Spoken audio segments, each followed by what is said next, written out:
Back at the drill press, we're going to be using this thingy here to make this whatnot there. So this is, I'm calling it a flywheel for lack of better terms.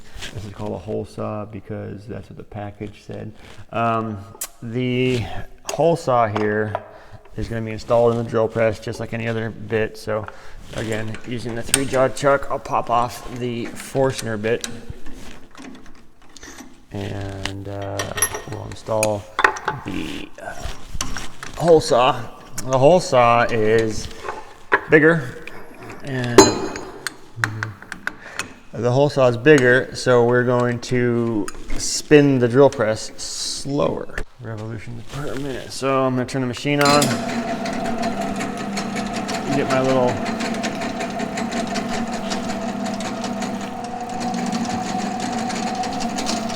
wheel going here and spin that around at 500-ish. Close enough. Okay, so with the speed correct, I'm going to turn that off, get set up to cut. So same things apply. I'll take this off. Hey, look at that. I'll install this board right here. That way we have a nice fresh surface to go off of.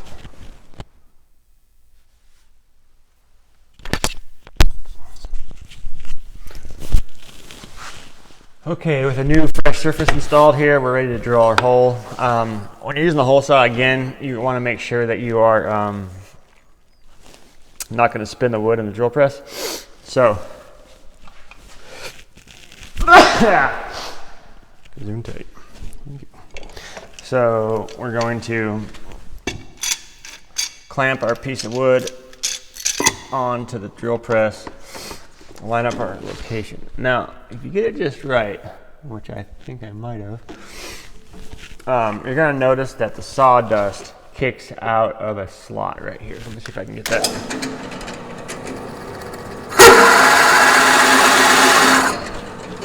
Yeah, it's pretty good. So if you get it just right,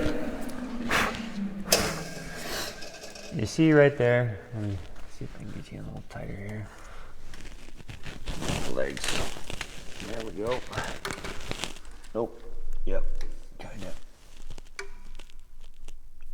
All right.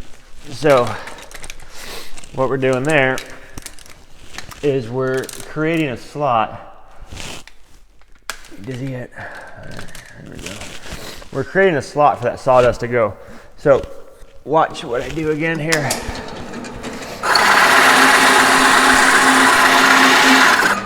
So all the sawdust is being evacuated from that little slot there. So because of that, I don't have to keep going up and down.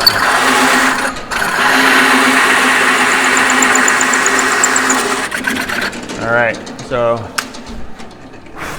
as our wood disappears from the face of the earth, let's go ahead and pull out our hole saw and show you how to get that piece of wood out of the hole saw. So there we are, our piece of wood is in the hole saw. So if do now is take this hole saw and pull that out and then unscrew this part from this part.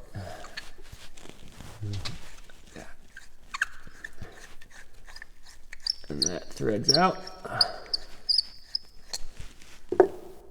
And now this is called the mandrel. And this is called the hole saw.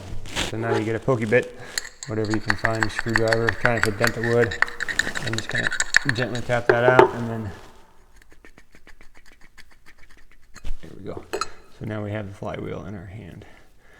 So you can see we're kind of boogered up a little bit there. I got a flat spot right there. I'm not sure if it shows up in the camera. So that's where I was not close enough to the edge. So I'm going to do it again. Install the mandrel and get it lined up with these two little holes here. You want this kind of loose. You don't want it overly tight. So tighten it with your hand, loosen it up back a little bit, and then you want it to poke in those little holes there. So watch this. If I get that to do. Where did that go? Here it is. So engage disengage. So these are called drive dogs right there,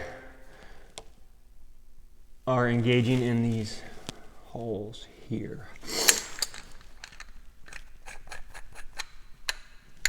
Okay, so we'll reinstall that in the drill press and see if I can make another one without that flat spot.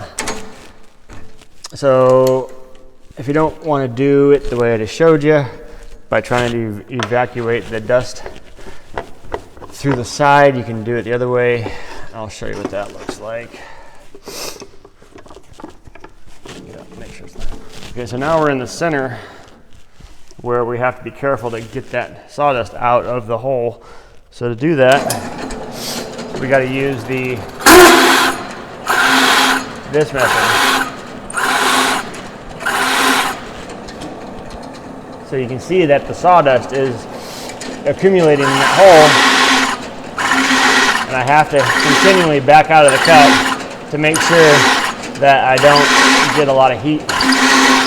In addition to that, if you look at the actual teeth of the hole saw, sometimes you'll see that you get a lot of sawdust kind of built up in the tooth, like right there. And I can flake it off. You can see that stuff just gets burnt on there. So you can do it this way. It just takes a little longer. And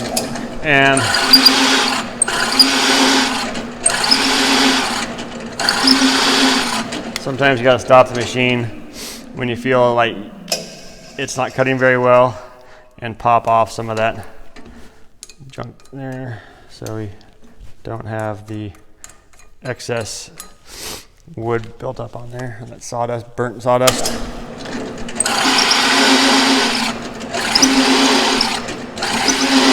It's a lot better to do it the other way if you can.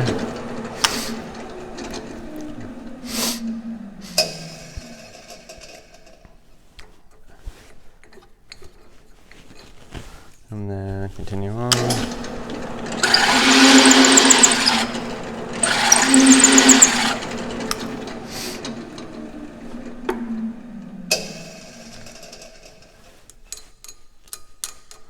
Get that junk off of there.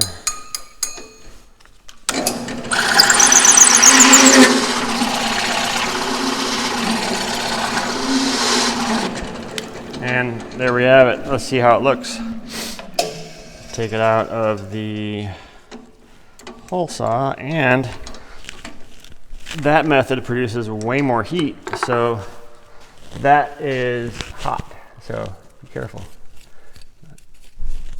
And we're going to detach our mandrel, unscrew it, give it a few taps.